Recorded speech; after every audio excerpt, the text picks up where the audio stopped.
Okay, Mr. Mayor, we're live. All right, thank you. So I'm just going to call the meeting to order tonight. It is Monday, December 5th, 2022, and we are meeting virtually. I appreciate everybody's accommodation of this evening, and I'd just like to, call it to order. So moved by Trevor Bougie, seconded by Stephanie Jaworski. Be it resolved that the December 5th, 2022 council meeting of the Township of South Glengarry is now open at 7 p.m. All in favor? Any opposed? None carried. All right, we'll move to the singing of the national anthem.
All right, are there any disclosures of pecuniary interest?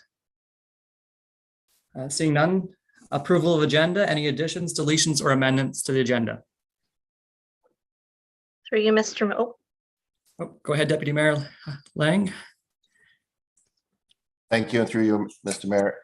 Kelly, I didn't get a hold of you today, but I'd like to pull the last item there, the Via Rail services from, I think Stratford or somebody put it in on the consent agenda.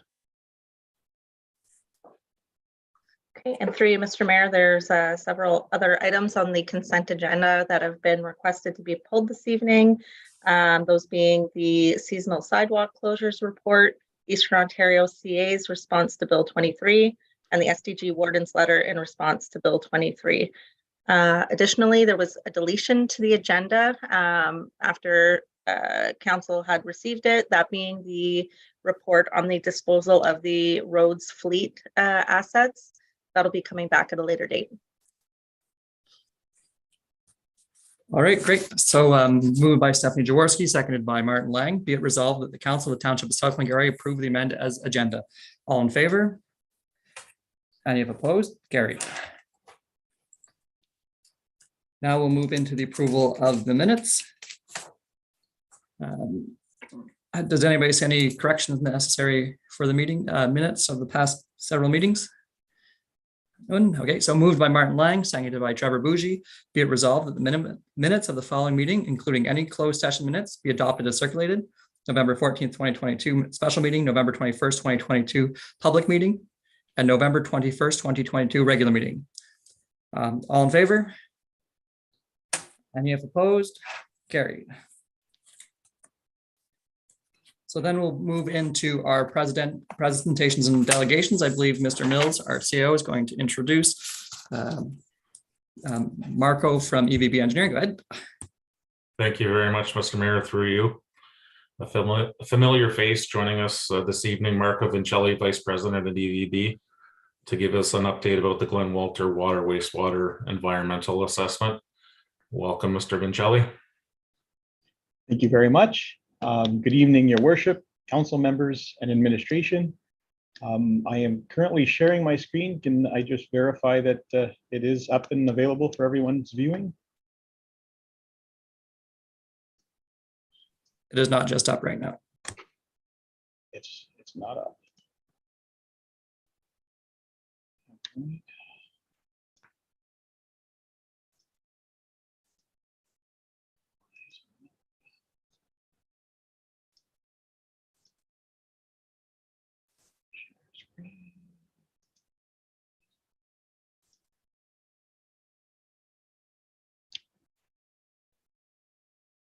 It is now up. Thank you very much, Mr. Mayor.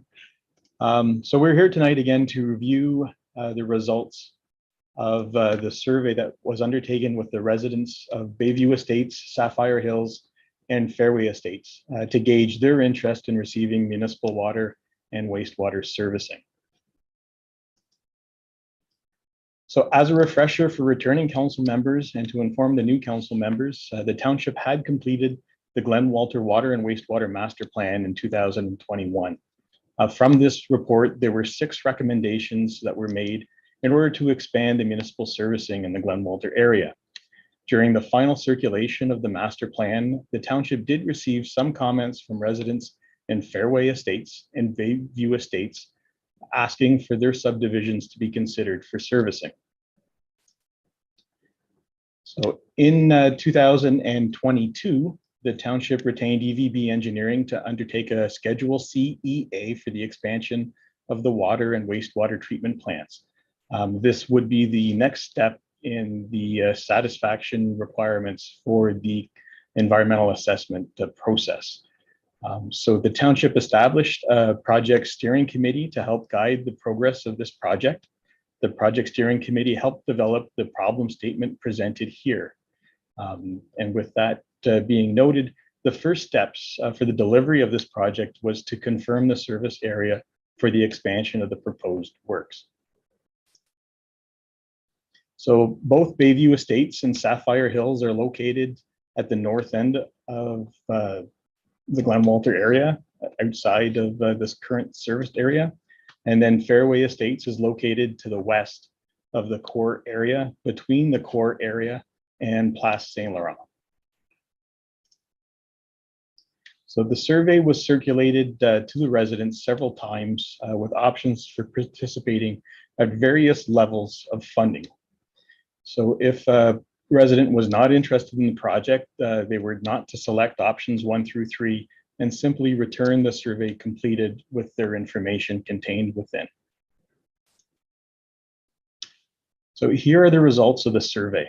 Although many attempts have been made to get a response from all of the residents, there were some residents who did not reply, but based on the numbers that are presented, we had anywhere from 77% to 84% response, which is very good for this type of survey.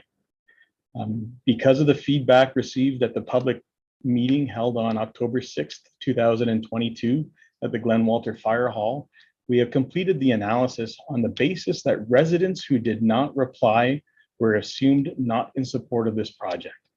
So with that assumption being made, it resulted in over 50% support for option number 3 in Fairway Estates, and less than 50% support for the servicing in Sapphire Hills and Bayview Estates. So if council would like to change that approach, and it's always a decision that council can make, and we can change all of the non-responders to being in support of option number 3, that would change the numbers dramatically. So Bayview Estates would increase from 45% to 61%. Sapphire Hills would increase from 46% to 64%. And Fairway Estates will increase from 53% to 77%. So if we were to change the approach on how we dealt with those respondents who did not reply to the survey, it would demonstrate support in all 3 of these subdivisions for municipal water and wastewater servicing. So again, based on the assumption that a non-response to the survey is counted as not showing support for the project, both Bayview Estates and Sapphire Hills demonstrated less than 50% support for this project. Therefore, it is not recommended to extend municipal water and wastewater servicing into these areas based on the respondents' needs. Similarly, based on the assumption that a non-response to the survey is counted as not showing support for the project, the residents of Fairway Estates is in support of option 3, which assumes that the township is able to get 65% funding to help offset the costs to the residents. So currently, the service area of Glen Walter has approximately 440 homes. So the master plan had based growth within this project based on a 3% growth rate for 30 years. So that would translate to an additional 628 homes to be serviced by the Glen Walter water and wastewater infrastructure. So our recommendation to service Fairway Estates would be to service that area out of the potential growth component for the plant. And by doing that, it would reduce how many future homes can connect from 628 homes to 560 homes, which would be the equivalent of a 2.8% growth rate for over 30 years. So not a dramatic reduction in the growth rate, but it gives the township flexibility of servicing this area without having an impact on the sizing of the water and the wastewater plants when you get into the detailed design of it. Now, if in the future, the residents of Bayview Estates and Sapphire Hills change their mind, the township could do the same with those two areas, but it has a bit of a more dramatic effect on your ability to support growth on the area. And it would drop the number of homes that can be serviced from the new expanded water and wastewater treatment plants down to 394 homes, which is equivalent to a 2.1% growth rate over 30 years. Or if it's in the future and that component of the plant has been already committed to support growth in the area, there's always the potential to do an expansion to service that growth area.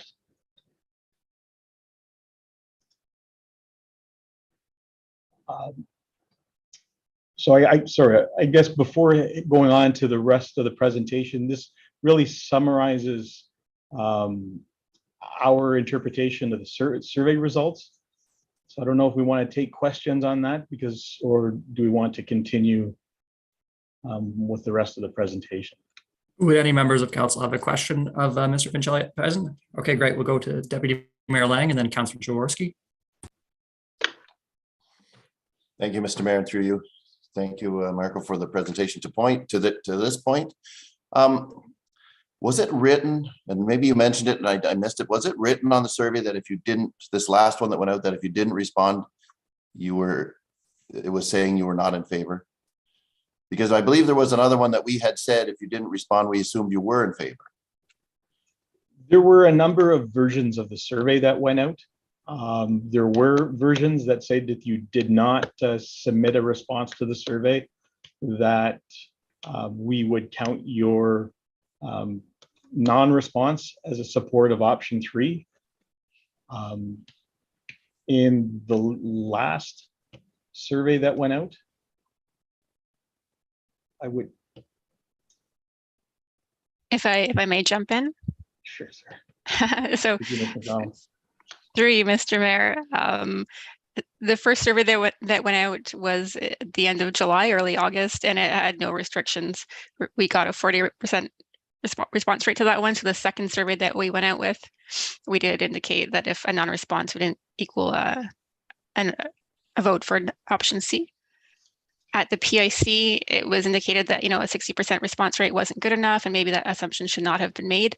So we went back out again, and we said we had carried forward option C for you. However, we are requesting a response, and we were very aggressive with our response attempts requests. So through October, November, we went to every house that hadn't responded, and we knocked on doors. We followed up with a mailer, and then we called and emailed. So at this point, we believe that if someone has not responded, they're really not interested in this project going forward, since there's been 5 reach outs to these people. And I believe that is, after 5 reach outs, a reasonable assumption. Thank you for that. I would not necessarily agree with it, though. I think we've tried so hard, and we did say that if you didn't respond earlier, that you were in favor.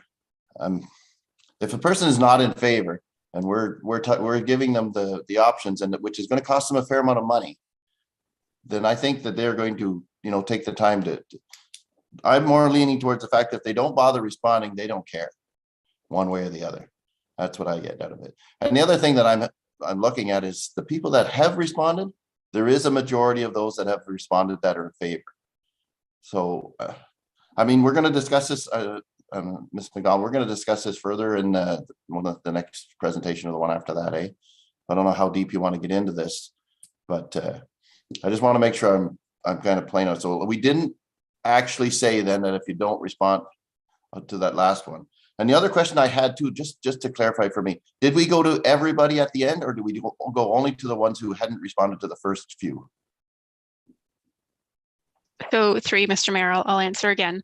In October, whenever we did our second door-to-door reach out, we knocked on every door of the non-respondents with a new survey, but everybody in those 3 areas, we gave them a flyer updating them of our progress.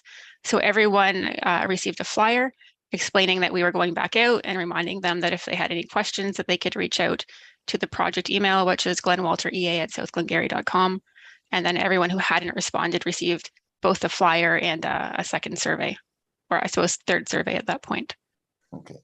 Well, thank you for that. And maybe something I should say is thank you for like that. You guys went over and above and beyond to get responses. So, I mean, I want to thank staff for doing that. Like that was a lot of work to go. And so we've really given them every opportunity. If we've gone out that many times, gone to their door, knocked on their door, done everything we could.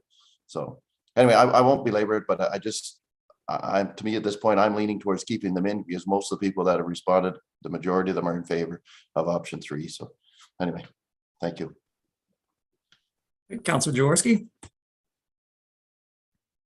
Thank you. Through you, Mayor McDonald.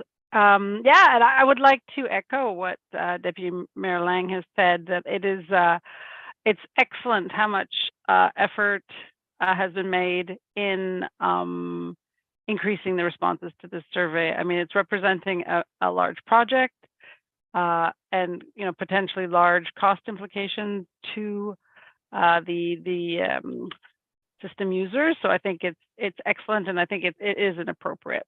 It is appropriate. So thank you for doing that. And so when it comes to whether or not someone who didn't respond to the survey, whether they should be counted as being in or as being out, I'm sort of 2 minds. We've told them before that if they haven't responded, they're considered option C supporters. And so that's one way of approaching it. I don't agree though with saying that if someone hasn't responded that they're for sure not interested, just because of, I know when I was knocking on doors, and I think I can say I knocked on all these doors, is I was surprised by how many doors looked like folks weren't living there or had mail that had been, accumulating for a long time. So I would suggest that probably what I would suggest is that we look at how many responded. And so those who don't respond, we don't give them a yay or a nay. We assume their distribution of in support or not in support is the same as people who've already responded. I think that's conservative. And in that case, it's a positive for all 3 areas. However, I'm very interested in understanding what that would mean in the process beyond what Mr. Vincelli has explained in terms of what it means in terms of connections. But as we have more discussions, I'd like to understand more what it means about leaving these areas in at this point versus taking them out at this point, what it means in terms of limiting our options or what it could lock us into the future. But I understand if that's something we want to discuss further on. So thank you very much. So, I mean, I don't know actually, Mr. Vincelli, if you've calculated, if you have those percentages for the percents in favor of those who've responded, leaving out the non-responses. I don't know if you have those numbers for us. Yeah, I do. I believe those were the numbers, sorry, that I had verbally indicated earlier, that Bayview Estate. When you verbally indicated, though, you said, though, you were saying option C was in, that non-responses were given option C. I'm suggesting don't give the non-responses any leaning one way or the other. All right. So if we just discredit and not consider the non-responders, are we going to base the evaluation on just the response, like the percentages based on the responses received and not over all of the residents in that subdivision? That's what I would understand is traditional in terms of like polling anyways. But perhaps like maybe there's a different sociological approach to this kind of survey, but that's what I was suggesting if we were leaving out the non-responses, that yeah, they wouldn't be in the denominator. All right, well, I can do that very quickly.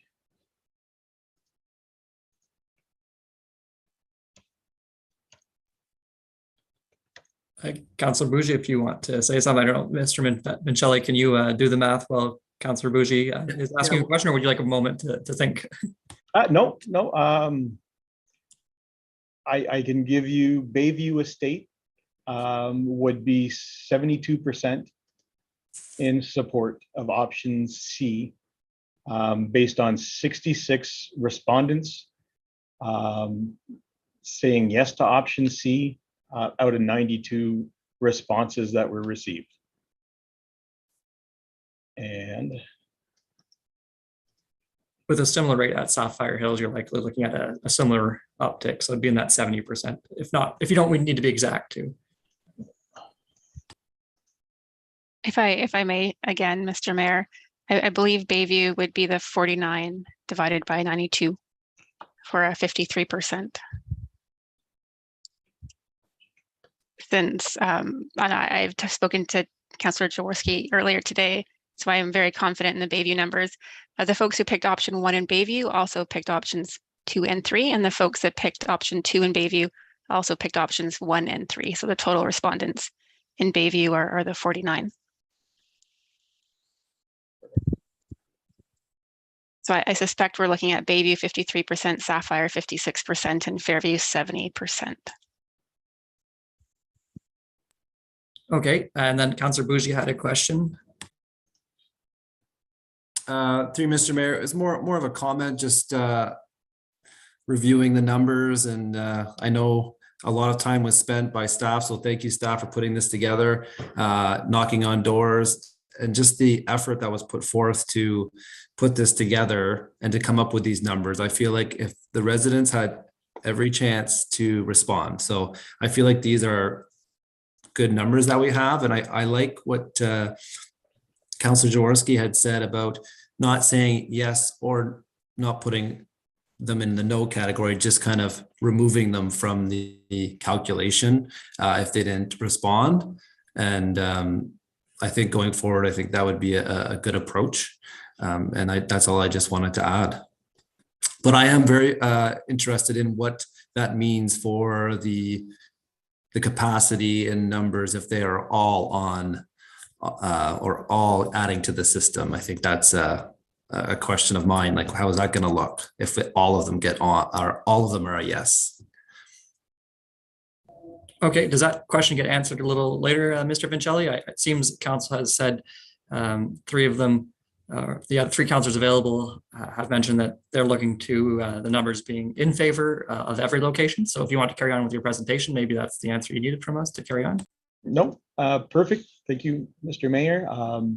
I do believe that we're getting clear direction from council that based on the percentage of those residents who responded, there seems to be a interest in or support in each one of those subdivisions in moving forward with the project. So we can provide you or the project steering committee or council some options of how best to frame up the support for those areas without having too big of a cost implication on the rest of the project. So we can carry forward with that assumption. I did want to review the alternate solutions that we will be looking at and that we have looked at. So at the water pollution control plant, there are 5 options that have been currently reviewed, and really it's option A4, which is to construct a new plant on a new site for the wastewater treatment system, or option A5 to connect to the city of Cornwall, which are your optimal alternate solutions at this point. And concurrently for the Glen Walter water treatment plant, because we're going to be relocating the wastewater treatment plant to a new property that will create space on the existing site for the expansion of the Glen Walter water treatment plant. So we're currently looking at a comparison of option B3, which is the expansion of the plant on the existing site, and the option B5, which is to connect to the city of Cornwall. So the next steps are the township has committed to going back to the public one more time as part of the environmental assessment process. This typically occurs when we have completed an evaluation of all the preferred options for the two systems. So I'm not sure what the township council would like to do with the results of this survey, whether or not you would like to take these numbers back for public scrutiny prior to carrying forward to the next phase of the EA. But that's a possibility. We are scheduled to go to a public information center in February of 2023. And that's again heavily dependent on receiving a response from the city of Cornwall on the possibility of obtaining water and wastewater servicing from them, as it will have an implication on the evaluation of those options carrying forward. So we are in the process of consulting with the city of Cornwall. A letter had gone in. They had indicated that they'd like to get through the municipal election before providing a response.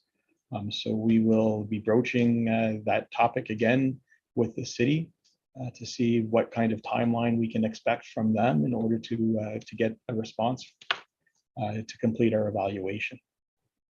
Once all of this feedback has occurred, we'll be taking everything and summarizing it into a draft environmental study report, which again would be circulated to the public during that 30-day review period and with the Public Information Center as part of it.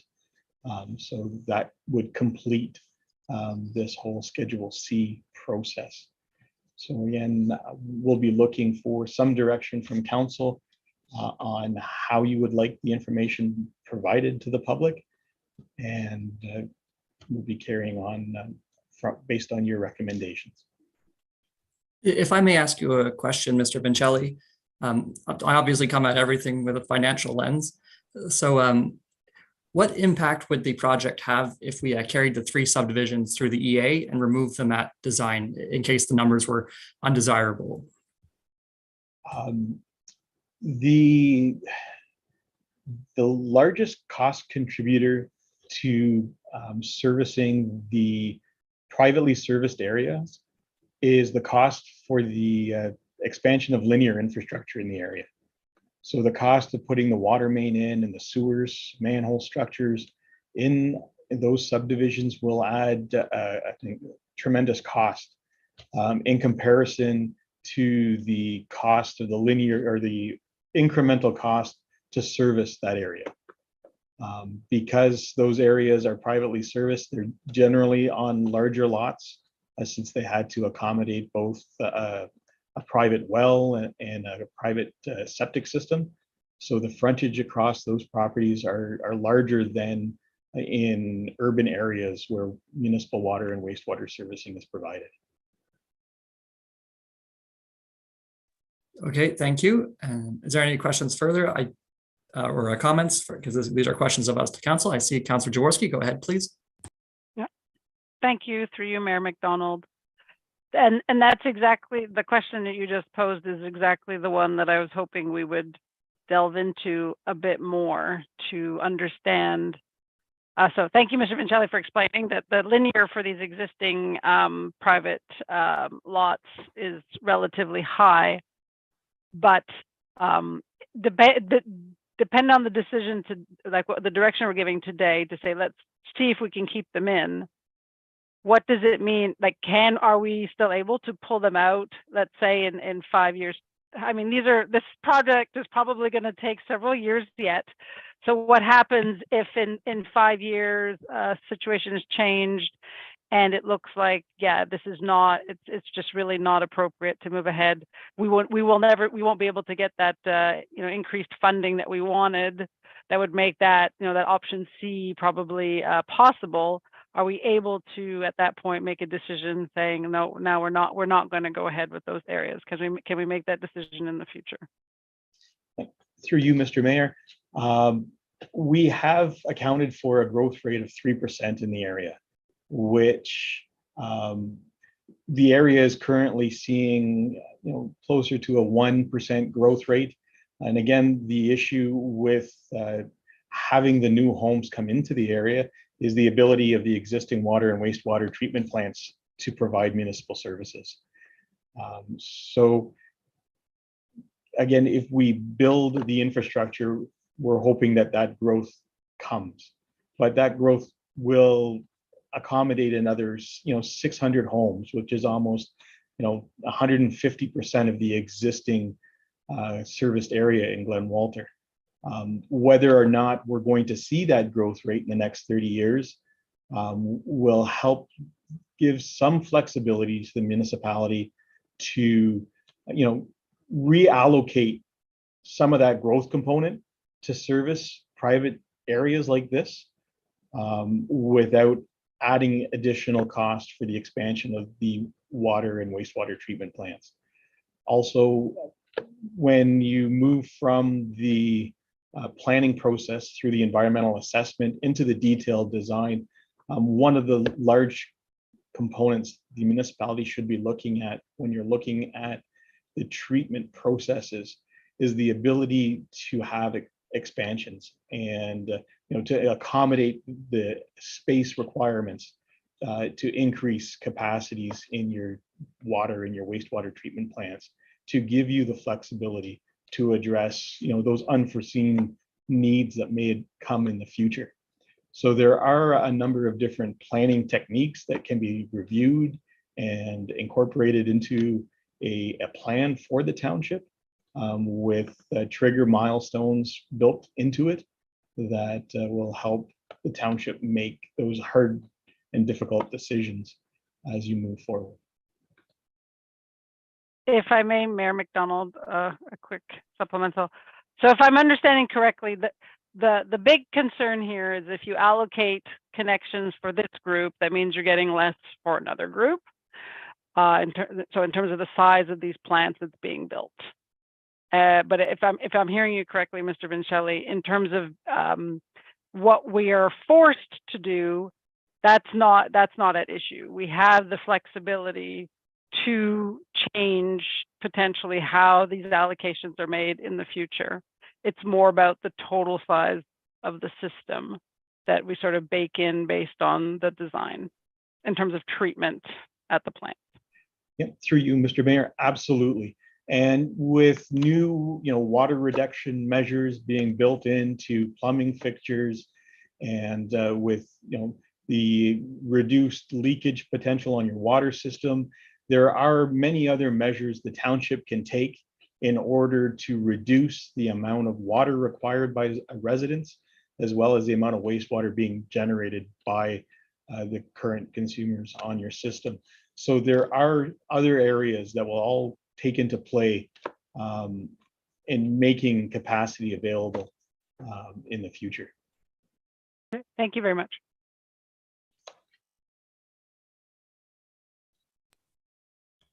Does that provide enough direction, Mr. Vincelli, to carry on and move forward with this process, or are you looking for more from us just to be sure? No, sorry, through you, Mr. Mayor. I will be looking for some assistance from your administration in approaching the city of Cornwall to try to lobby for a response from them in order to determine whether or not there's a possibility of obtaining servicing from the city. I know there were many councillors, people around your council table that attended the public meeting back in October of 2022. I'm not sure if council would like to take this back to the public and reconfirm that it's a go, or do you want to carry it over to the next phase of the EA process and allow them to have an input into the process at that point? Okay, I'll look to Deputy Mayor Lang and then Councillor Bougie after that. If you can answer Marco's question here, just so we can move along. Thank you, Mr. Mayor, through you. Yes, I would like to take it back to the public in February, and hopefully we have some information that we can add to the possibility of working with Cornwall. Hopefully we've got some feedback by that time. But I think the more we talk to the public, the more we keep them involved, the better things are. I don't like the idea of keeping them in the dark very long. Councillor Bougie. Through Mr. Mayor, I was just going to echo that same sentiment. I believe that we do need to go back to the public, keep them involved in the process, and maybe with those updated numbers in terms of what we're going to do there. I think they need to see that and see how that maybe has changed, and definitely keeping Cornwall up to date and updated on our progress. So that's all I wanted to say. Thank you. Councillor Jaworski to finalize. Definitely keep the public engaged. I mean, I would say the survey results that we should be making them public to those who participated. I mean, but something very simple. Just so this is how many responded. These are the results. I don't think we need to go into providing some sort of analysis for them. I think just the raw numbers. I mean, if you want to put analysis, you can, but I don't think it's really necessary. And I think, but also, I mean, this is still all in the planning phase. I don't think the results of this indicate that something for sure is happening or not. So I think, you know, at this point, it's still sort of all very, very preliminary. But looking forward to the Public Information Center as well. So I would be in favor of sharing the results. I don't know if it has to be a mail out or if it could just be on the website or some sort of, however the project team thinks it's best to get that information out. Thanks. Okay, great, Mr. Vincelli. That seems like, I think you have the marching orders for the first and then the second one. So then, and it seemed from the conversation that Councillor Jaworski and Bougie both were in favor of using the nil responses as not in the survey. So that's, I guess, how we will send it out to the public too. So thank you very much. Thank you very much.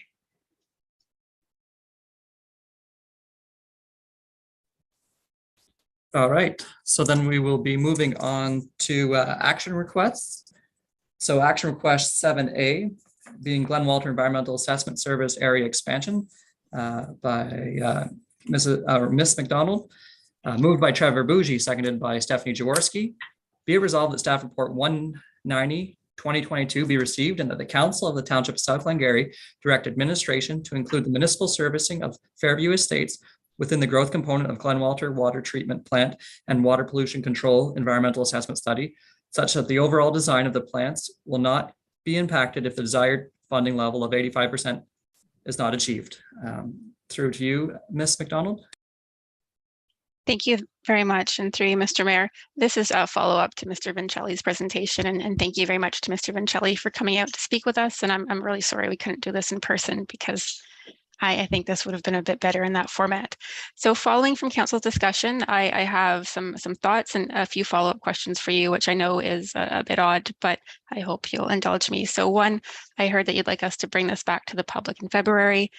And I wanted clarification on whether or not you wanted to hold off, so defer this decision until we've gone back out to the public, or if you're saying that council is ready to make this decision this evening, and then we go back to the public with your decision. And my second kind of comment would be that, yes, we'll absolutely send out the survey results. We've collected everyone's email addresses through this process who has responded, so we'll just blast them like we did previously. So I'm hoping council can provide some clarification on whether or not council is making this decision tonight, and if we should, how we should proceed following that decision or deferral of decision. Okay, Deputy Mayor Lang, please. Thank you, Mr. Mayor. Through you, I'll take a stab at it. I think what I am hearing and what I'm thinking is that I would like to see the recommendation amended to include all 3 subdivisions, and then we move forward. I didn't get a definite answer out of.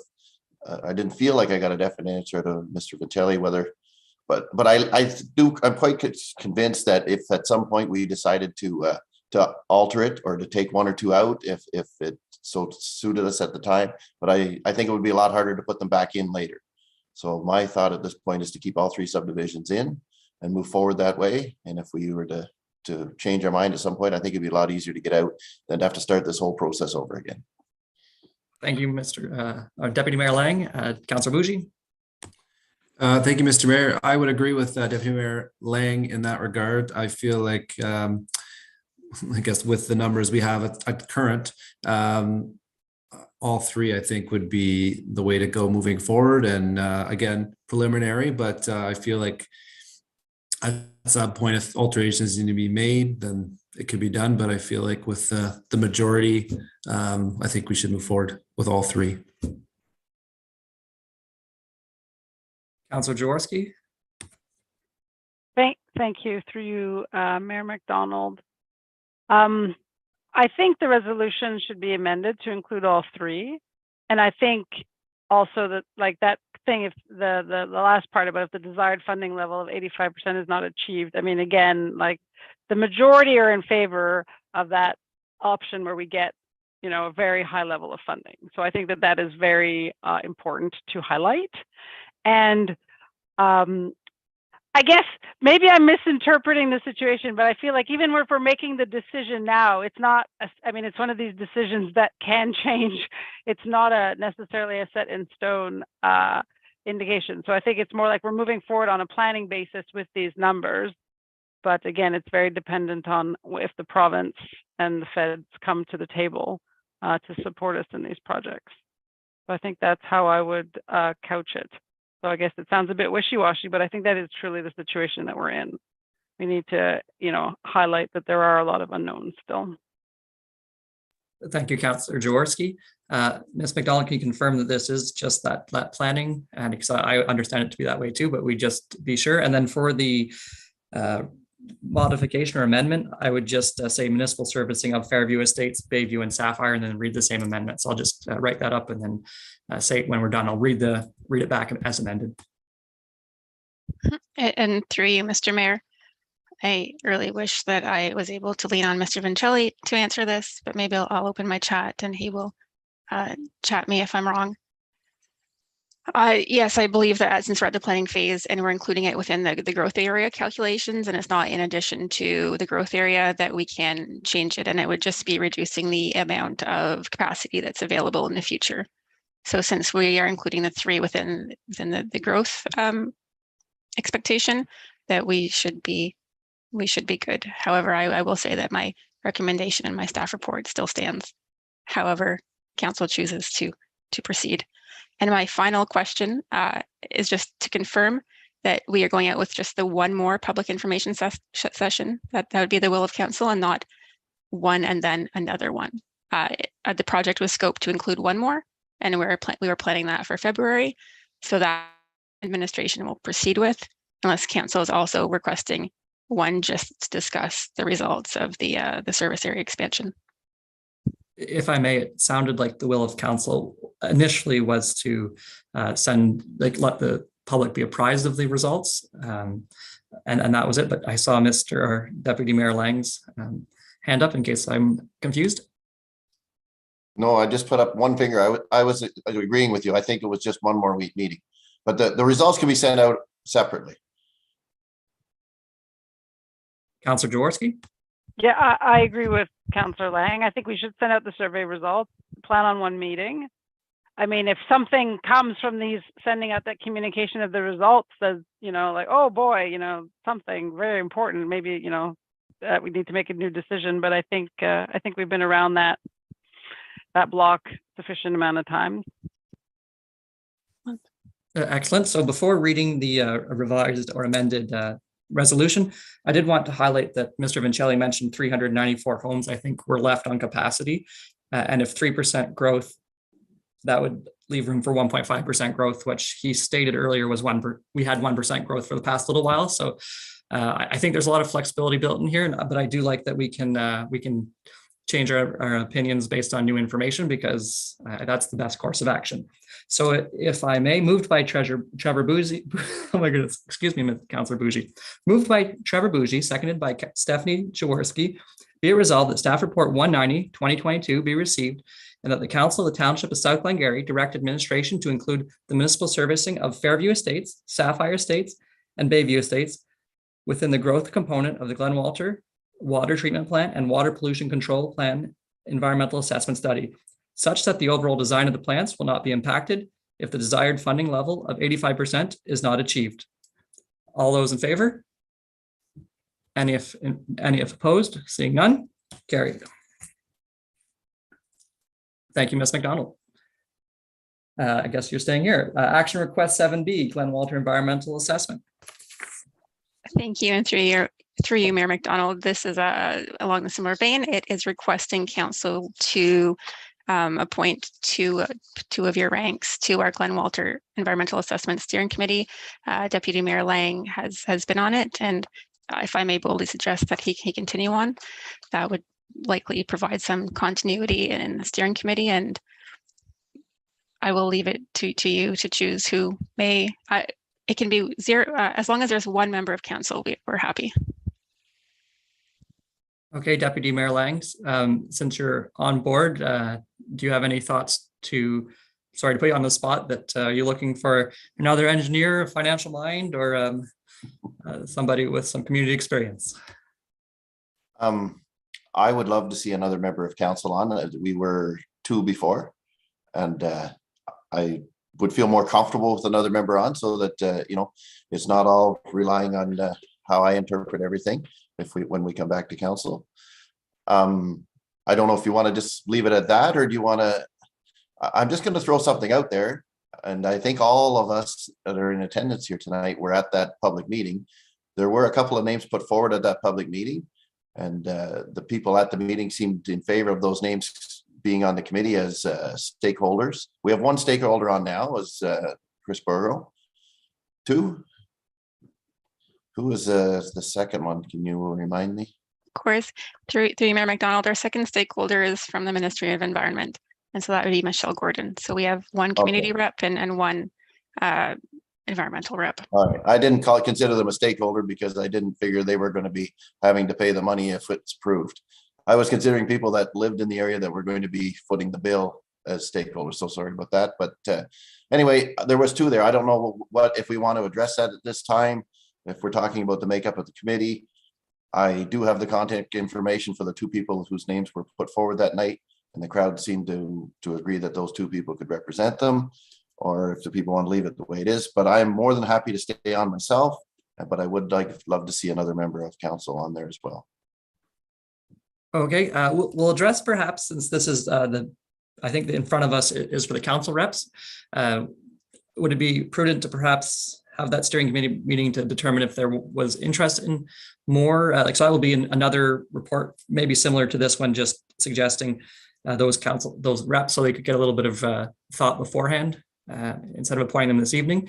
As for councillor interest, I know previous mayor was on. I would be open to that as well.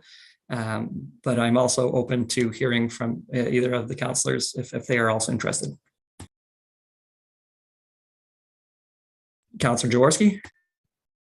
I mean, I'm always interested, but it's whether, I mean, I understand if the mayor takes precedence, so that's, that's fine.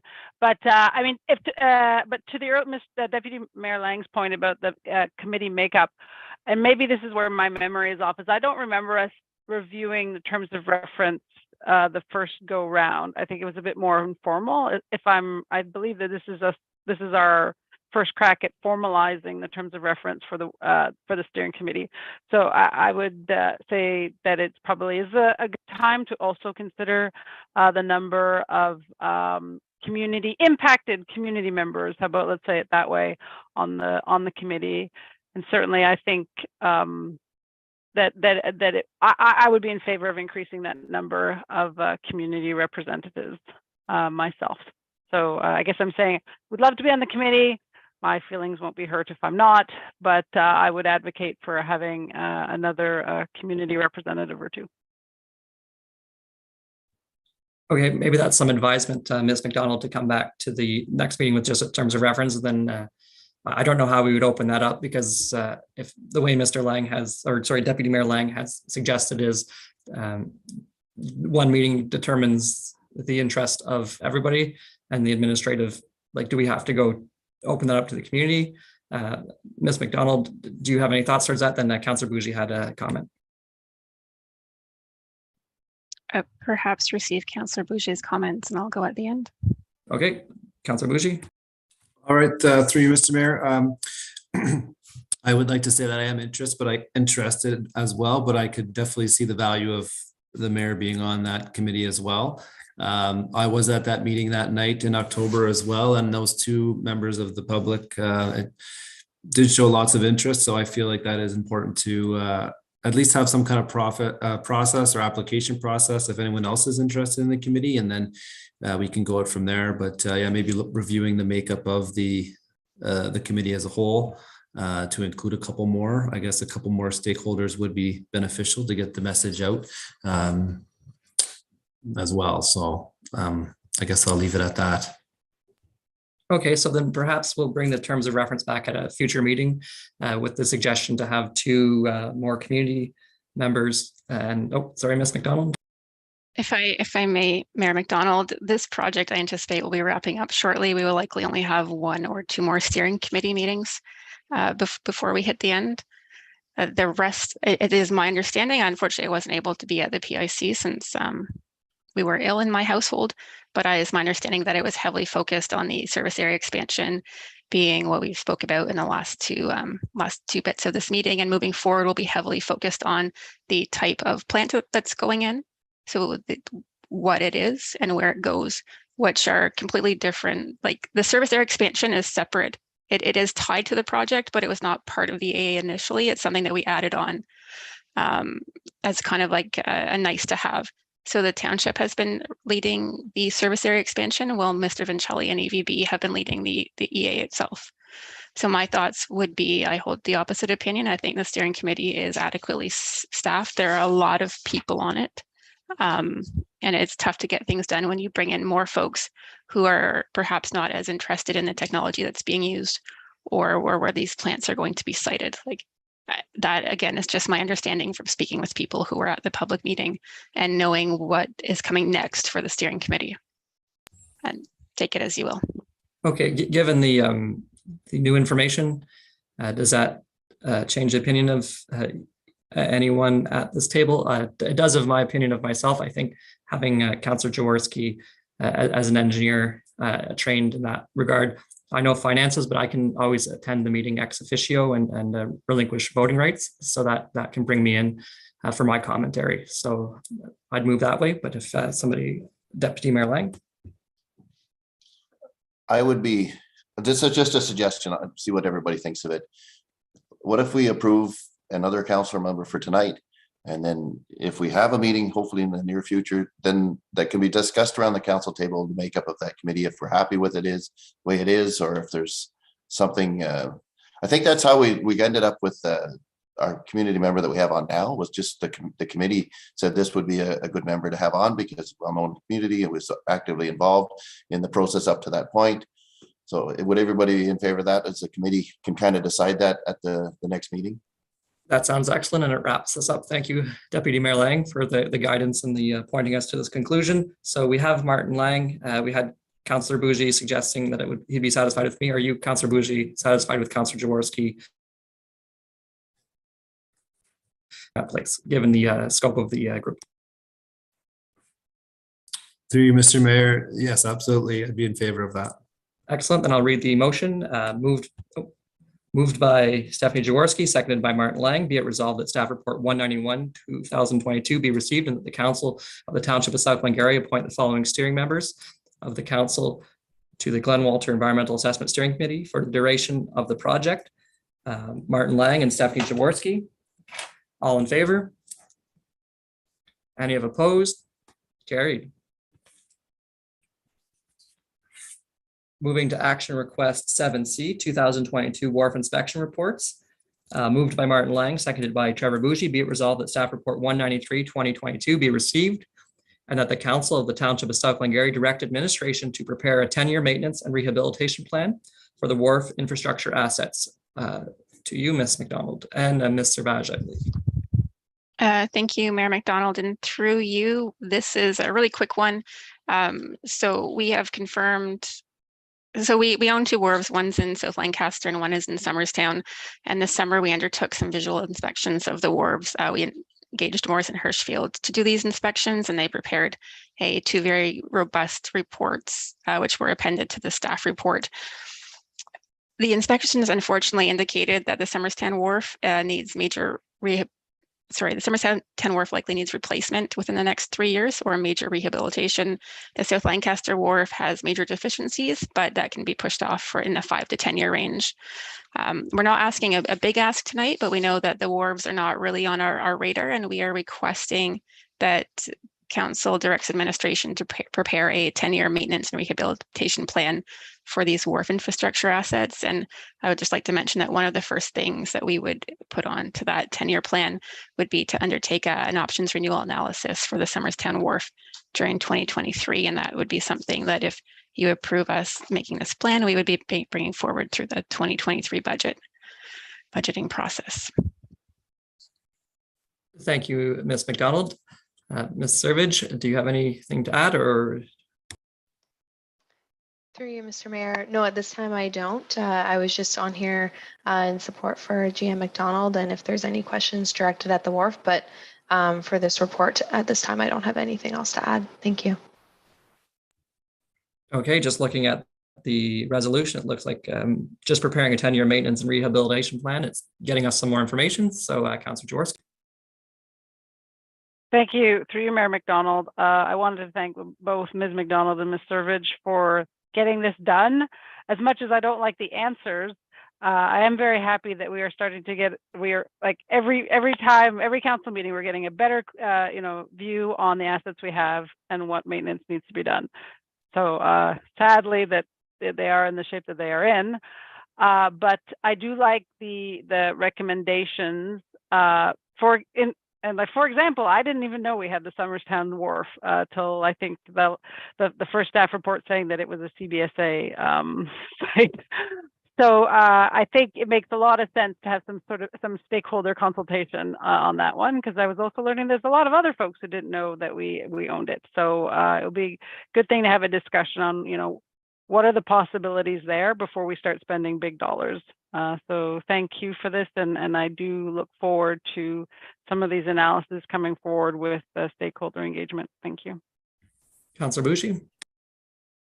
Through you, Mr. Mayor. Thank you, Ms. McDonald, Ms. Servage, for the report. And I would just like to mention that in terms of the South Lancaster Wharf, there was a committee at one point, and for the floating dock that's currently there, I believe Trillium was part of that grant and the kayak launch initially.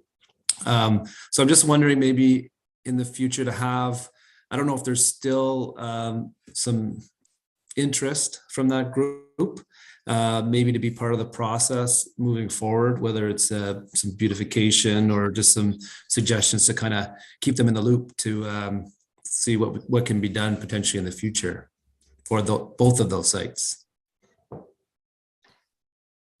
Through you, Mr. Mayor.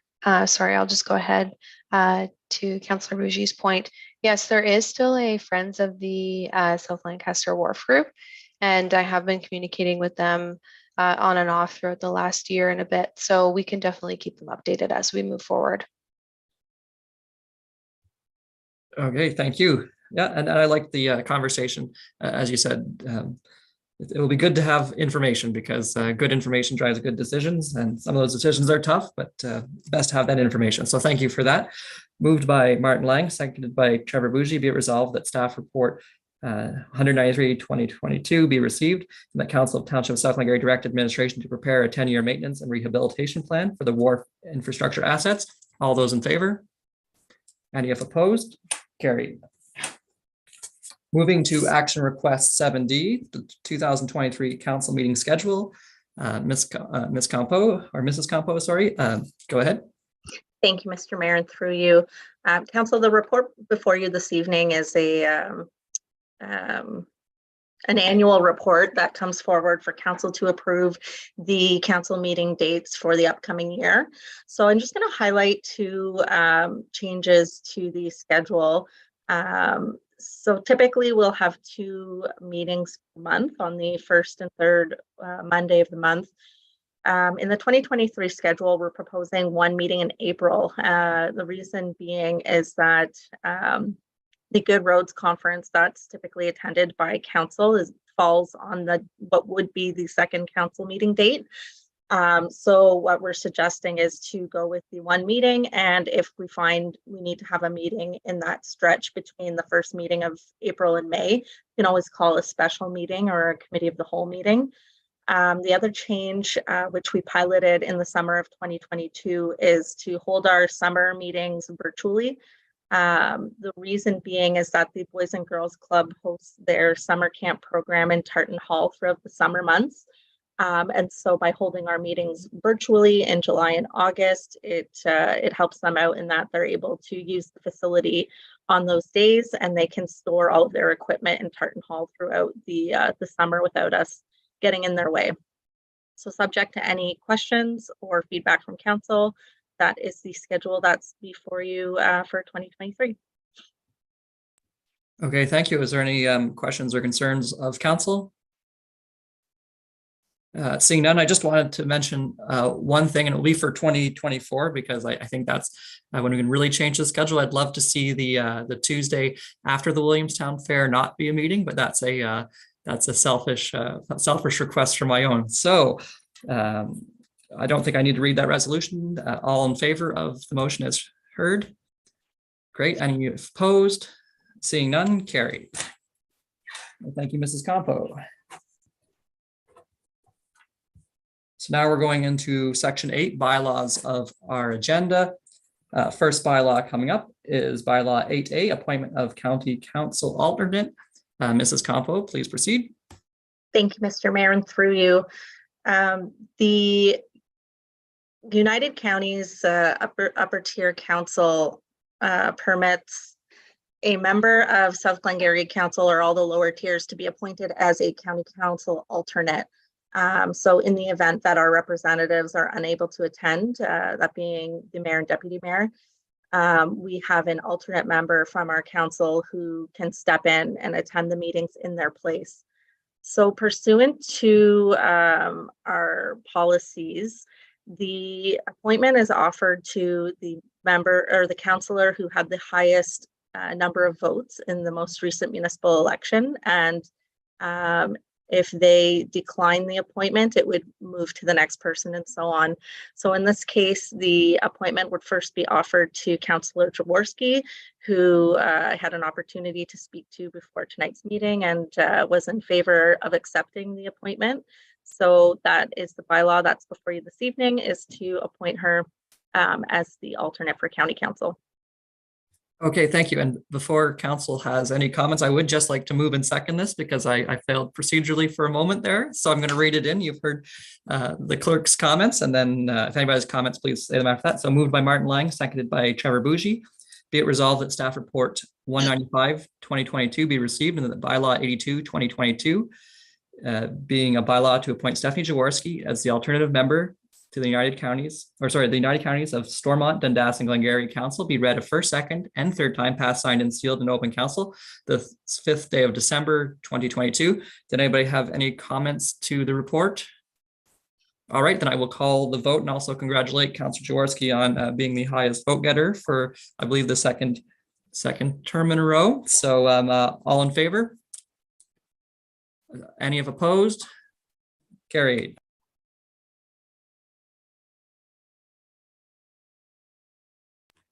Moving to bylaw 8B, the McLaughlin zoning bylaw amendment.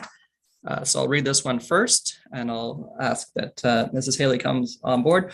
Moved by Stephanie Jaworski, seconded by Martin Lang. Be it resolved that staff report 196/2022 be received, and that bylaw 83/2022 being a bylaw to amend bylaw 3809, the comprehensive zoning bylaw for the township of South Glengarry, to rezone the property described as part of lot 26 concession 1 in the geographic township of Lancaster, now the township of South Glengarry, county of Glengarry, located at 6239 Sarah Drive, McLaughlin's Point, Lancaster, from floodplain holding to limited service residential special exemption 11 and floodplain, to permit a proposed residential garage to be the main permitted use on the subject property, be read a first, second, and third time, passed, signed, and sealed in open council this 5th day of December 2022.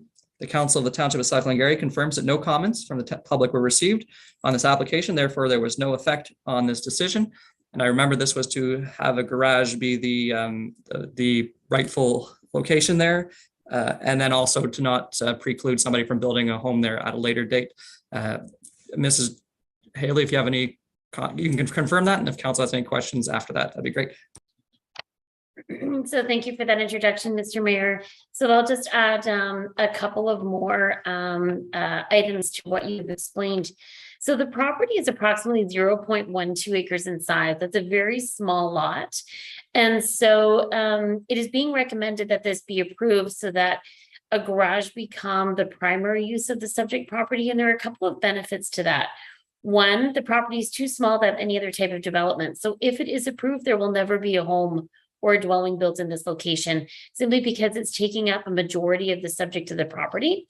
Not only that, it's more difficult to service development or houses with septic system and wells when you're on a property that's 0.012 acres in size, and meet the requirements of setbacks.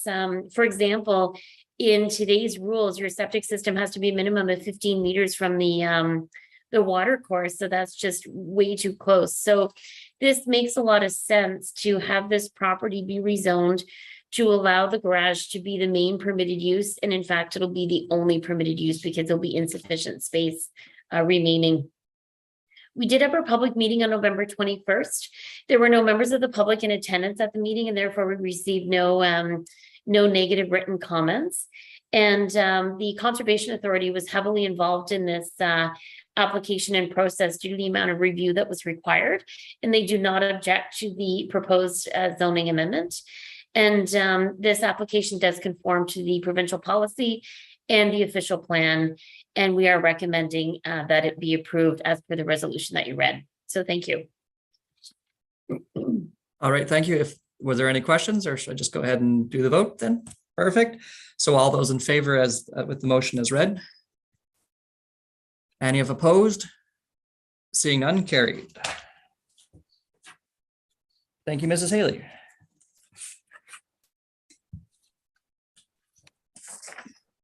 Moving on to bylaw 8C, Lumley zoning bylaw amendment, moved by Martin Lang, seconded by Trevor Bougie. Be it resolved that staff report 197, 2022 be received, and that bylaw 84, 2022, being a bylaw to amend bylaw 3809, the comprehensive zoning bylaw for the township of South Glengarry for the property described as part of lots K and L, concession 1 front in the geographic township of Schlottenburg, now township of South Glengarry, county of Glengarry, on the south side of County Road 2, Lancaster, and on the west side of the Raisin River, to have proposed common element 2 be rezoned from residential 1 to open space exception 4. The existing detached residential garage to be recognized, and the proposed vacant land condominium unit 9 to be rezoned from residential 1 and floodplain holding to residential 1 exception 16 and floodplain holding. To reduce the minimum lot frontage from 40 meters to 8 meters, be read a first, second, and third time, passed, signed, and sealed in open council this 5th day of December, 2022. The Council of the Township of South Glengarry confirms the comments from the public received on this application were carefully considered, but did not have an effect on the decision. Mrs. Haley? Thank you, Mr. Mayor. And I always apologize for our very long resolutions with the vast legal description. So I'm certainly not going to repeat that. But thank you again for introducing that. And most people in the community know the Lumley property and where it's located. It's comprised of approximately 14.14 acres. It currently contains 2 private residential dwellings that are, it contains 2 single detached dwellings that are privately serviced. And the goal of the applicant is to create a vacant land condominium, which will result in 9 lots being created that will accommodate additional dwelling units, as well as the common open space containing the existing residential garage. So this process was a little bit different than what we do with most of our zoning amendment processes, because it was combined with a plan of subdivision process. So on July 18th of 2022, we held a joint public meeting that introduced both the vacant land condominium as well as the need for the site-specific zoning amendment. Council may recall at our last council meeting, we did deal with the staff report related to the vacant land condominium and the proposed conditions that the applicant would be required to fulfill. And one of the conditions is making sure that the property is zoned accordingly and is in compliance with the bylaw so that they can move forward with the development. So if this application is approved this evening, that condition can be cleared. There were members of the public in attendance at that meeting, probably interested in both the vacant land condominium as well as the zoning changes. We did have one member of the public who sought clarification on the proposed reduction of the minimum lot frontage. I think there was just a need to understand better why that lot had a narrower frontage than some of the others. I believe we satisfied that individual's request because in my opinion, there was no negative comments filed in regards to the zoning. I would like to point out in the staff report, you'll notice that we're making a decision on day 168. That's never our goal. To follow today's rules, we are to make decisions within 90 days. But this is not uncommon when we combine applications together. So sometimes you could end up having an unpredicted delay that may have arisen from the condominium or subdivision portion, and that's exactly what occurred in this case. So we were dealing with requiring additional information, which then held up this process because I certainly wasn't going to recommend the zoning in advance of not recommending the vacant land condominium be approved. So the application is consistent with the PPS. It conforms to the official plan. And as you read in your resolution, we are requesting that council passes the bylaw this evening that would create site-specific zoning for this proposed development. So thank you. Thank you. And am I correct to understand, I might have attributed the question to somebody, was there a drainage question that was asked at the last meeting for follow-up, or is that another report? I'm sorry if I'm misremembering. I think you're somewhat correct, Mr. Mayor, in terms of there was a question in regards to the hydrogeological study pertaining to the vacant land condominium. And so that would be independent of this zoning. But yes, we did have a request from a member of the public in regards to that. Okay, no, thank you for that. Any questions from council or comments? Councillor Bougie? Through Mr. Mayor, Ms. Haley, thank you for the presentation. I was just curious as to the point 23. Now that the Ontario Planning Act has the application within 90 days, we were 168. So in the future, I know there was maybe some mention about the fees and possibly refunding. Is that something that has occurred or will occur? Or I'm just seeking clarification on that. So that's an excellent question. Through you, Mr. Mayor, I'll answer that question. So currently, there's no concern about reducing the fees or having to refund any money because we haven't respected the 90-day timeframe. That 90-day timeframe is still going to remain in effect. But what will happen as of January 1st, depending on how the regulations are written from the province, there is proposed to be a graduated reduction in the fees that we received if we're not respecting the timeline. So what that means is, it means that we're still easily able to achieve our timelines. We just should not be doing the processes simultaneously. So what happens is many developers will want to just do one public meeting as opposed to two. So you're basically, for a lack of better expression, killing two birds with one stone, informing the public unitedly in terms of, or comprehensively in terms of the entire project. And then we're dealing with the recommendations often separately, again, depending on the timing of the proposed vacant land condo or subdivision. And so moving forward, it just means that we'll always have zoning as a condition of approval, and we'll deal with it independently, and we'll be able to do so within the 90 days. And typically our reports are anywhere between 30 and 60 days. We're always exceeding that 90 days, and unless something were to arise, but I think we'll be just fine moving forward. Okay, thank you. Okay, thank you. Not only that, moving ahead. forward, there's no public meetings required for new subdivisions. So we'll only be doing zoning amendments. Sorry to add that, Mr. Mayor. Oh, no problem. Great to have clarifications and knowledge, right? Yeah. So I do also remember it's a private laneway too, right? That's we're not making that road public. That is correct, Mr. Mayor. Because of the vacant land condominium portion, it will be a private development. Okay.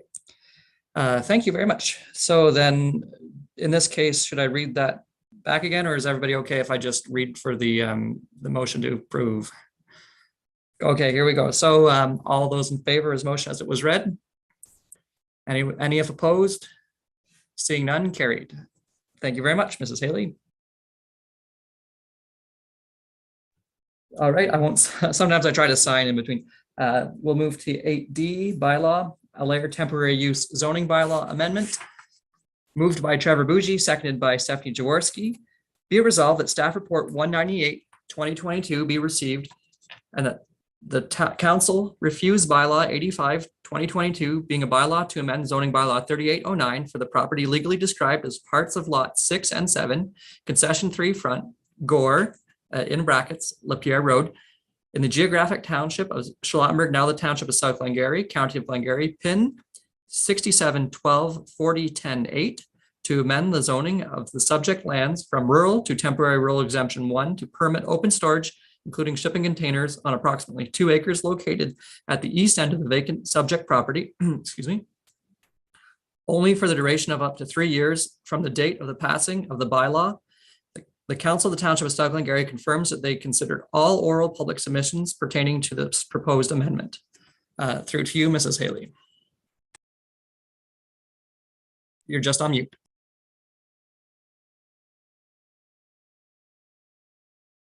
Thank you. Sorry about that.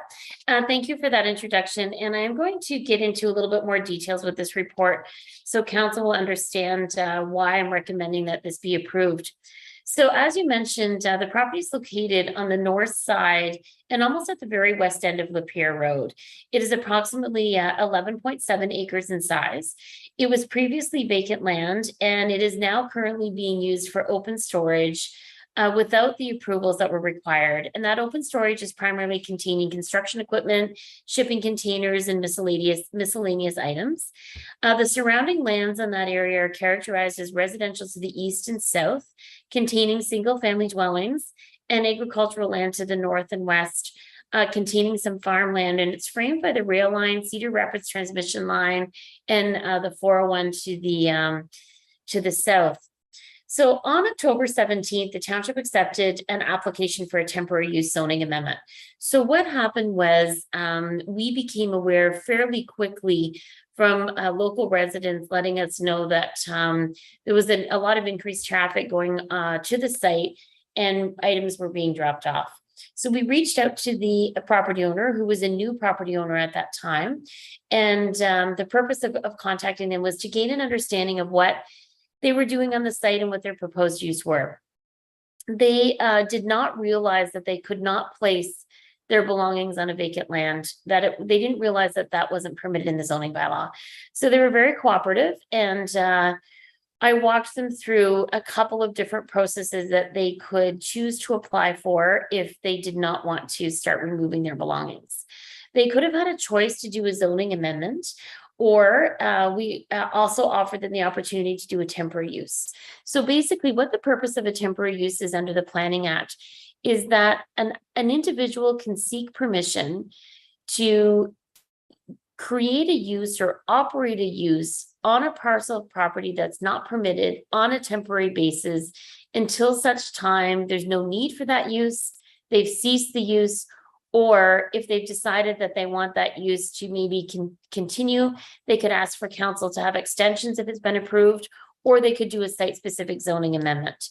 So I was trying to gain a knowledge from the property owner as to what is truly their goal for the site. Did they want to, open a business? Did they want to create this space available to the public, or was it truly for storage?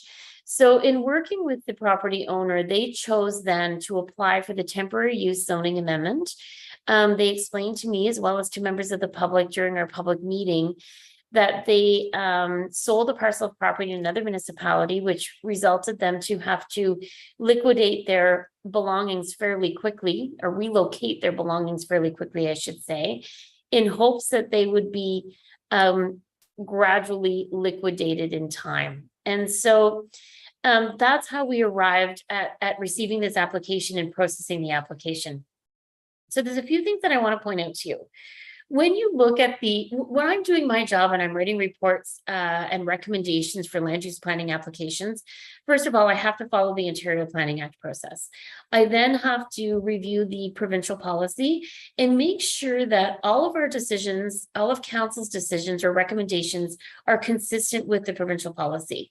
We then also want to make sure that all of our decisions conform to the official plan, that there's no conflict between the two documents being the official plan and the zoning bylaw. And we also want to make sure that we're meeting the intent of the bylaw, the zoning bylaw. So in this particular case, the provincial policy statement in the official plan does not speak specifically to outdoor storage. It doesn't speak specifically to vacant properties. It really speaks to, what are the goals and objectives of how we want development to occur, both in rural areas or urban areas, and what's our goal.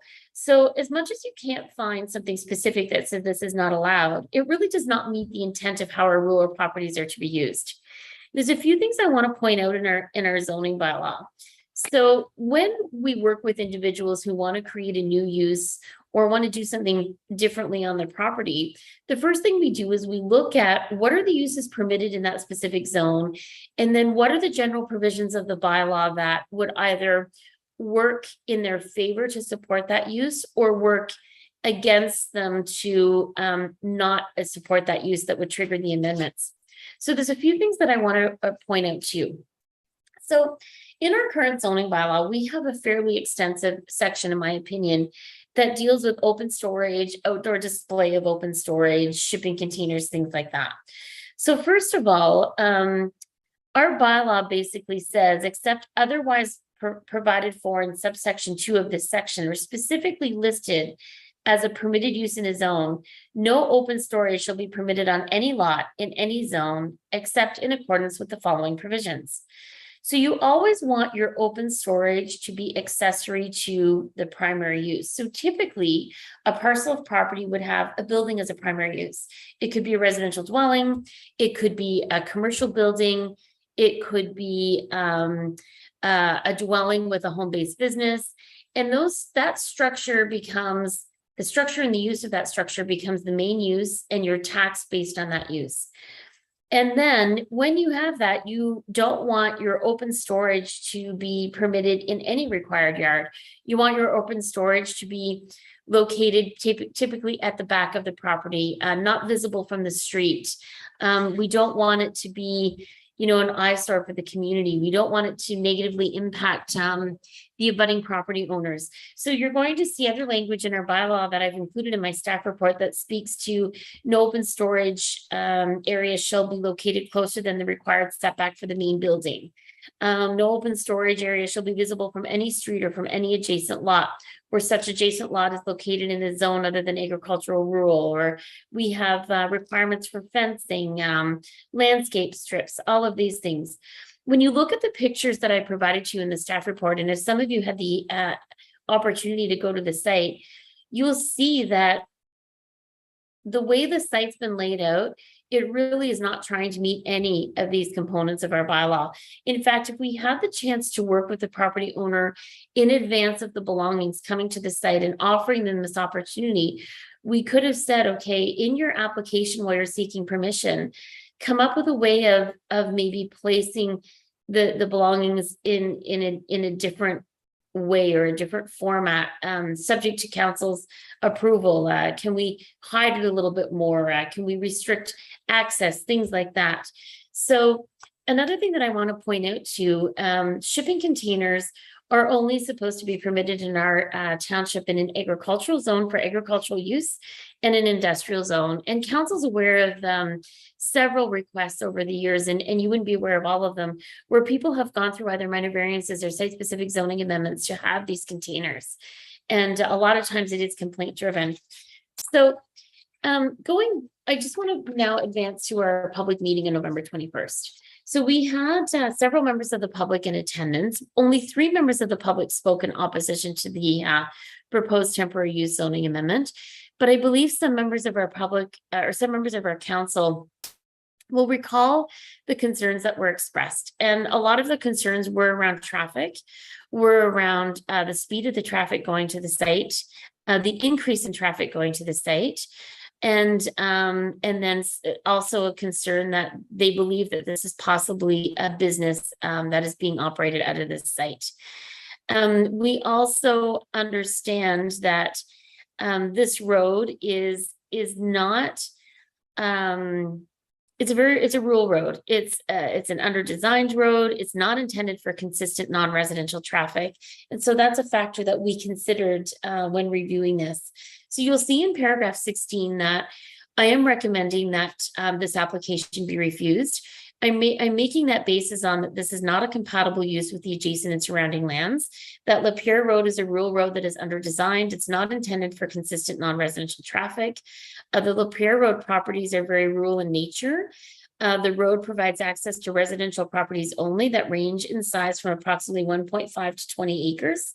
There are currently no businesses on the road to our knowledge, and all the properties are zoned rural. There are concerns that if the temporary use is permitted, it will continue to cause damage to the road and will result in continued increased complaints from the neighboring property owners. Now, council does not have to listen to my recommendation. Just because I believe that this is not the right use for this property. This is not the right location for this property. If council chooses to disagree and approve it, we do have a bylaw attached to the staff report that would allow you to consider that bylaw.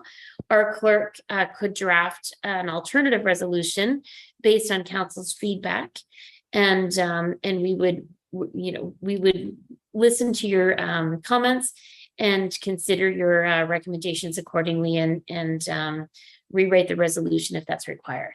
So that's all I have to explain on this report, but I'm happy to answer questions, Mr. Mayor, if there are any. Okay, thank you, Mrs. Haley. I do have that resolution in case council wishes to vote in favor as opposed to refuse the bylaw, but I'm opening the floor to council should they have any questions or comments. Or go ahead, Councillor Bougie. Through you, Mr. Mayor, I wasn't at the public meeting. I think it was maybe beginning of November, but I did watch it back, and I'm just kind of questioning the intent of his property, like the use for in terms of what he is trying to do there. I mean, nowhere else in the municipality do we see storage containers like that. And I mean, if he's trying to liquidate his belongings, as it mentioned, I feel like it can be done fairly quickly. Not, I guess, over 3 years, or maybe I'm misreading that part of it. And I guess the more stress on the roads, impact on the roads is a concern of mine. And I guess I don't want to set a precedent here to allow something that such as this, and then have other areas have situations such as this as well. Because we did in the past, I know that storage containers have been an issue for some residents, and that was one. And it seems like there's many here, and I guess that's some of my concerns. And I guess where do we move forward if we deny the request? What's the steps moving forward for this? All right, that's a fair point, Councillor Bougie. Do you have an answer for that, Mrs. Haley? The steps say we do refuse it. What are the next actions of administration? So through you, Mr. Mayor, I'm not comfortable in speaking on behalf of the applicant. I'm glad to hear that you did watch the public meeting. So you would have heard directly from the applicant or the property owner as to what their intentions were with that property. And I have no, I don't want to doubt that individual's intentions. In regards to your question about what happens moving forward. So if council makes a decision on this evening, whether you approve it or refuse it, you're not setting precedent, because we're going to look at every application individually that we receive and make sure that we're making a recommendation that it is fitting to that particular application. But if council does refuse the application this evening, what will happen is the individual will receive an order from our bylaw officer letting them know that they're not in compliant and that they're given an amount of time to relocate the belongings. We would work with the individual. We would give them a reasonable amount of time to do so. I understand we're coming into the winter season. It's not as easy to maybe, move things. So it means we'd be giving the individual months to remove their belongings and find a location, but we're not giving the individual years to remove their belongings and find a new location. And I've met with the property owner and he was aware of that, and obviously was hoping that council would approve it. So basically, to answer your questions, it'll be rested in the hands with my department to make sure that we're following through and having this site cleaned up accordingly from a bylaw enforcement perspective. Thank you, Mrs. Haley. Any comments from those who were in attendance November 7th, I believe it was? No. Oh, Councillor Jaworski. Sorry, since you were asking, I have lots of sympathy for the applicant and that they want to, that they were looking at this as being a solution for their situation. So certainly I don't want to be overly aggressive in rectifying the situation, because I think, as Ms. Haley has explained, and as how the public that came to that meeting explained, this is really not the appropriate place for this. And if it stays, it's going to continue to cause more issues, both in terms of deterioration of the road, but also deterioration of the use and enjoyment of the neighbors' properties around it. So I'm not in favor of providing a long-term temporary use. I think we need to, I'm hoping through bylaw enforcement, maybe something where it could be cleaned up by the summer. I guess through the winter probably doesn't make a lot of sense. Something like that. I think we need to respect that, this is not what that property was intended for, and all the neighbors around it also didn't sign up for having something like that put in there, and certainly the road is not designed for it either. So thank you. Thank you, Councillor Jaworski, and that is a fair point. I'd like to remind council that one passing of a residential vehicle, like one loaded transport truck, they're called equivalent axle single loads or single axle loads. It's one of those trucks is worth 5,000 residential car passes. So that degradation of the road is possible. However, if I can bring on the clerk for just one moment, just to make sure I follow procedurally. Should I put the vote to the one in front of us? And if it is not the way of council, can I then move to the second resolution, or should I get a feel for council the way we're going and then read the appropriate resolution? Through you, Mr. Mayor, you should call a vote for the resolution you've already read. And if council defeats it, then you have a secondary resolution to approve. Okay, thank you, Mrs. Campo. Seeing no other questions or comments on this matter, I will call to vote. I think the conversation has solidified the resolution, so I won't read it again. I'll just go straight to the vote. All those in favor? Favor of refusing. Yeah, sorry, yes. So this one, yeah, you are in favor of refusing, yes. Thank you for that clarification. Okay, any if opposed? Seeing none, carried. Thank you very much, Mrs. Haley. Thank you. We will now move into section 9, items for consideration. Parks, Recreation and Cultural Department 2022 projects update. And then after this, we will be moving some of the consent agendas into this column too. So please go ahead, Ms. Servage. Good evening, Council, and through you, Mr. Mayor. Thank you. This report is just to provide an update to Council on our 2022 projects. This certainly isn't the complete list of projects, but they are more of the larger operational and capital projects that were part of the 2022 budget. I'm not going to go through all 21 projects here, but it really does outline what our department has been managing in the last year. and provides an update for each. So as we approach budget, it'll be important for council to see where we stand with some of these items. For example, some of our tree management will be carried into next year, although it's already been budgeted for and dollars have been allocated for these projects. It is something that will be carried into 2023 in our 2023 list. You'll see that I noted the museum kitchen project, which will also be discussed at budget. I also have a quick update since this report was created that some more maintenance has been done on the peanut line. Our department has certainly accomplished a lot in the last year. There was a lot of cleanup projects that had to happen, and I think it really shows in this report. So we spent a lot of our time focused on capital projects this year and moving forward in order to focus on some more operational items that are outstanding. This amount of larger projects isn't really sustainable year after year, given the staff and the resources we have. Obviously, you know, that's something we can discuss more at budget time or during budget discussions, but this report is more just to give an update regarding the projects. But with the budget coming up, I just wanted to mention that as well regarding our sustainability and the capacity of our department while you review the list of projects in this report. So hopefully council's had some time to review the chart. I think it's pretty straightforward, but I'm happy to discuss any questions that council may have. Thank you.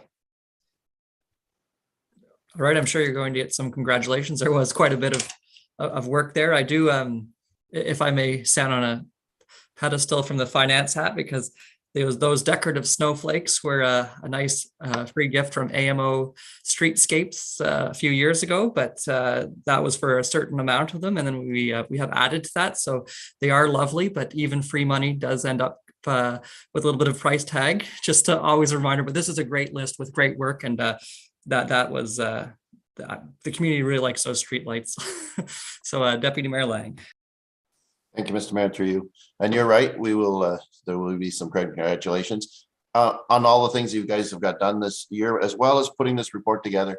These kind of things are really helpful for us at council. You know, like there's so many things on the go in different departments, and it's good for us once in a while to get things consolidated, see where we are during the year, especially now we're getting close to the end of the year. What's been finished, what is, you know, ongoing still. So congratulations. Thank you very much. I appreciated the report, and you're right, it is straightforward. So I won't ask a lot of pointed questions, but I enjoyed it. Okay, great. I believe Councillor Jaworski, and I kind of saw a half hand up from Councillor Bougie. So if you want to follow. Thank you, through you, Mayor McDonald. Yeah, absolutely, Mr. Ridge. This is a fantastic list. You should be very proud. Your group, your whole department should be very proud. And thank you for putting together the list, because as Deputy Mayor Lang has said, when we go back to look at what, you know, what's happened without these lists, it is very difficult to figure it out. And I look forward to understanding, you know, when we get into budget, to see what's going to be planned for next year. And just as a quick side comment, when it comes to the peanut line, I myself have not had a chance to go down the peanut line recently. So in terms of the trail markers, I don't know if there's anything that you can add, like share digitally in terms of what's been done, what kind of trail markers and what extent of it. That would be great for those of us who haven't had a chance to get on it recently. Thank you.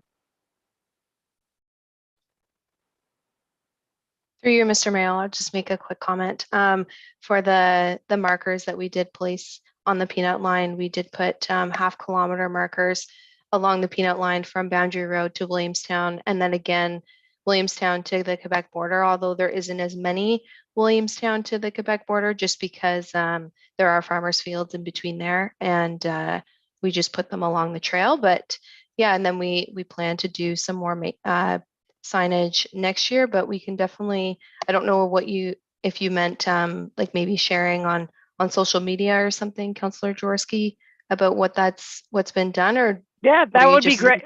I mean, that'd be even better, probably. Then more people can be informed. But yeah, that'd be great, or even a map, you know, sort of showing where they're going. That'd be great. Yeah, for sure. I know that our in the planning department, they were making sure that the emergency services were being updated on where those markers are, just for emergency calls. Councillor Bougie. Through Mr. Mayor, I just want to again congratulate you, Mr. Raju, and your team. It's quite an impressive list here of things that have been completed. I did recently see the basketball nets go up in Smithfield Park, which is a great addition. And the bocce ball courts. I mean, who doesn't like playing bocce? I'm sure the Martintown community is loving that right now. Well, all of Stoke Glengarry, right? So I can see another possibly a fundraiser of a bocce ball tournament possibly in the future. But my question was in regards to the tennis court in Glen Walter Park. Great to see the resurfacing is going to be done.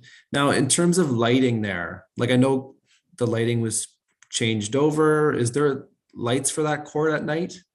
And how is that? How are those lights? Do they need any upgrades, or are they part of the upgrades with Cornwall Electric or Township agreement? Through you, Mr. Mayor. So the tennis court resurfacing project is just to address the surfacing itself, and it'll have new rubberized paint put on it, and some crack fill, and then new lines for the 3 courts that are there.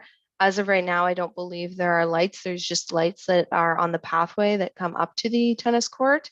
Now, lights are not part of that project, although maybe something to consider in the future, but right now I believe it's just on the pathway.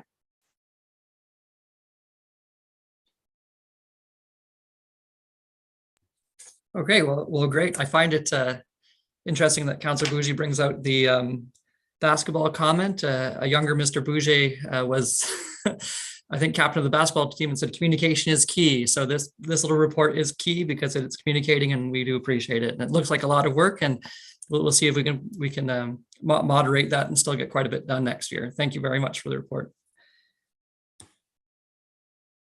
Okay, moving on to the consent agenda. I believe 10A was pulled, seasonal sidewalk closures. Ms. McDonald? Or I should maybe perhaps ask which councillor pulled it, and if you have a question or a comment on it. I see Councillor Bougie, go ahead.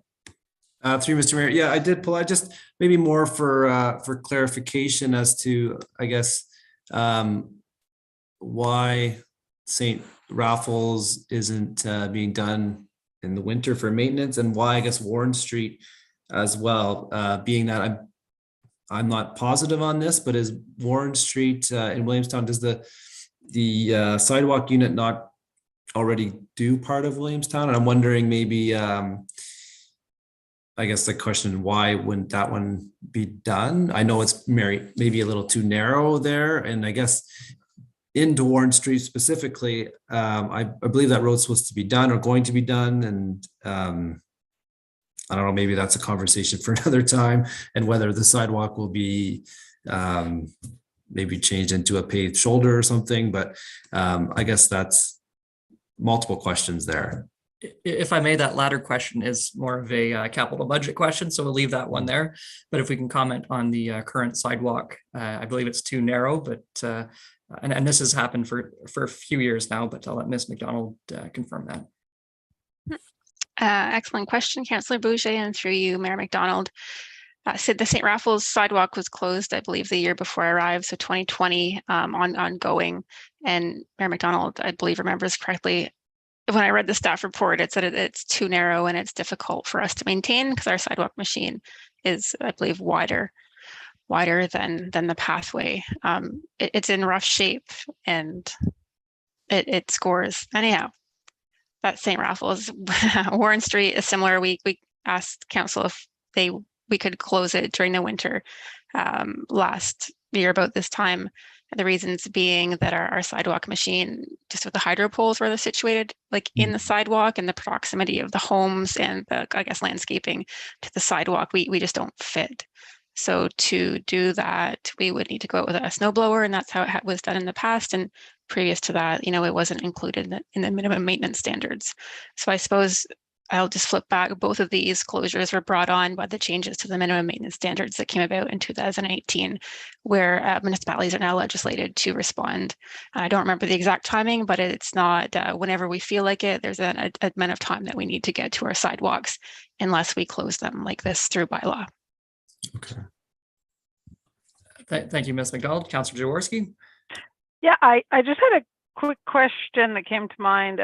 So since we did it last year, how were there any complaints? Are we communicating it the same way this year as last year? Or did we do a higher level of communication? If we did, I would hope that we would do the same amount this year, but I'm more interested in how it was received last year. Excellent question, Councillor Jaworski, and through you, Mayor McDonald. Last year, we publicize all of this year, I believe we went out through all of our social media, and I believe it was in the papers. It should have been in the papers since that's part of the bylaw. Last year, we went one step further with the closure of Warren Street since it was new, and we direct mailed to all the residents. I believe in Williamstown, we went pretty broad. I think I received 2 emails about it, and they were more just questioning why, and they seemed to understand, especially, and I know this is Mayor McDonald for budget talks, but the direction that the township may be going for Warren Street. But no, I didn't receive anything negative that in a big way. Okay, thank you for that. Then it sounds like the way you're proceeding is okay. Thanks. Okay, I see Deputy Mayor, if, just one final comment. Thank you, Mr. Mayor, through you.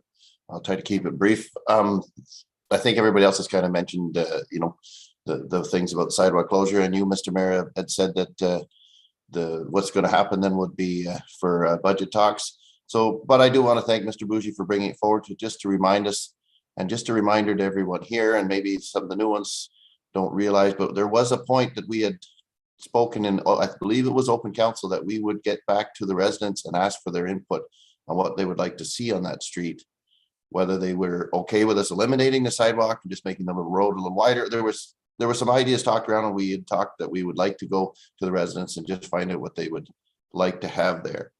And I don't think we've done it yet, but maybe a good reminder for us that we had mentioned that before, that we were going to do that. Okay, and the timing of that would be great for whenever it is in that plan. So just take that as a note, Ms. McDonald. Thank you very much. Moving on to consent agenda item, I believe it's 10D, Eastern Ontario CA's response to Bill 23. I may want to put 10E on there because they're both dealing with Bill 23. Is that okay for whoever asked those? So the other one was SDNG Ward's letter, Bill 23 comments. So if I can include that conversation together, Councillor Jaworski. Sure, I had pulled both of them. So, thank you. Through you, Mayor McDonald. It's basically, I wanted to just ensure that they were highlighted, and I wanted to also thank. So starting with the ones from the conservation authorities, I wanted to thank the Eastern Ontario Conservation Authorities for drafting it, and in particular, our local folks who were involved. So our Deputy Mayor Lang, who's chair of our Raisin Region Conservation Authority, as well as to you, Mayor McDonald, for co-signing the letter. I think it does a very diplomatic but clear summary of the potential impacts of More Homes Built Faster Act.